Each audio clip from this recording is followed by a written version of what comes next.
Big boss Malayalam season 7 ലൈവിനകത്ത് ഇപ്പോ ജിസേലിനെ എല്ലാവരുടെയും മുന്നിൽ നിർത്തി വഴക്ക് പറയുന്ന ഒരു ബിഗ് ബോസിനെയാണ് നമ്മൾ കണ്ടത്. ഇവിടെ ഉള്ളവരെല്ലാവരും വിഡ്ഢികളാണെന്ന് ജിസേലിന് തോന്നുന്നുണ്ടോ എന്നൊരു ഒറ്റ ചോദ്യം അങ്ങ് ചോദിച്ചു. അത് കൊടുത്ത ആ ഒരു ചോദ്യം ചോദിച്ചപ്പോൾ തന്നെ ജിസേലിന്റെ മുഖം വല്ലാതെ അങ്ങ് മാറി. എന്നിട്ട് ചോദിച്ചു, ബാഡ്ജ് ഇല്ലാതെ സ്വന്തം വസ്ത്രങ്ങളും സാധനങ്ങളും ഉപയോഗിക്കാൻ പാടില്ല എന്നുള്ളത് എല്ലാവർക്കുമായിട്ടും കൊടുത്തൊരു നിയമമാണ്.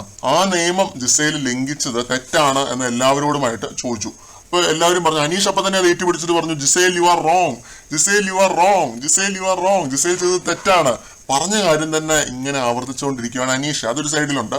പിന്നെ എല്ലാവരും പറഞ്ഞു ജിസേൽ ചെയ്തത് തെറ്റായിപ്പോയി, റോങ് ആയിപ്പോയി എന്ന് പറഞ്ഞു. എനിക്ക് തോന്നുന്നത് ജിസേലിന്റെ ബാഡ്ജാണ് നമ്മുടെ നെവിൻ അടിച്ചു മാറ്റി നെവിന് സാധനങ്ങൾ ലഭിച്ചത് എന്നാണ്. നെവിൻ ഇപ്പൊ കുറച്ചു മുമ്പ് ലൈവിനകത്ത് സ്വന്തം സാധനങ്ങളും പെട്ടിയും ഒക്കെ ലഭിക്കുന്നതായിട്ട് ഇങ്ങനെ കാണിച്ചായിരുന്നു. അപ്പൊ എനിക്കൊന്ന് ജിസേലിന്റെ ബാഡ്ജ് ആയിരിക്കും നെവിന് ലഭിച്ചിട്ടുണ്ടാവുക. നെവിൻ ഇങ്ങനെ പിന്നെ ഓരോ സാധനങ്ങളും അടിച്ചു മാറ്റി നെവിന്റെ ആ ഒരു മേക്കപ്പ് ഏരിയ ആ ഒരു ഏരിയയിൽ കൊണ്ടുപോയി വെച്ചിട്ടുള്ള പരിപാടികളാണ് നെവിൻ അവിടെ കാണിച്ചുകൊണ്ടിരിക്കുന്നത്. നെവിൻ അവിടെ എന്തൊക്കെ പൂഴ്ത്തി വെച്ചിട്ടുണ്ടെന്നുള്ളത് നെവിന് മാത്രമേ അറിയത്തുള്ളൂ.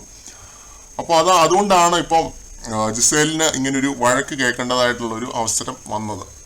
എന്തായാലും ആ ഒരു ബാഡ്ജ് ടാസ്ക് അവസാനിച്ചിട്ടില്ല. ഫ്രൈഡേ വരെ ആ ഒരു ടാസ്ക് നീളുമെന്നാണ് തോന്നുന്നത്. കൂടുതൽ അപ്ഡേറ്റുകളുമായിട്ട് നമുക്ക് വീണ്ടും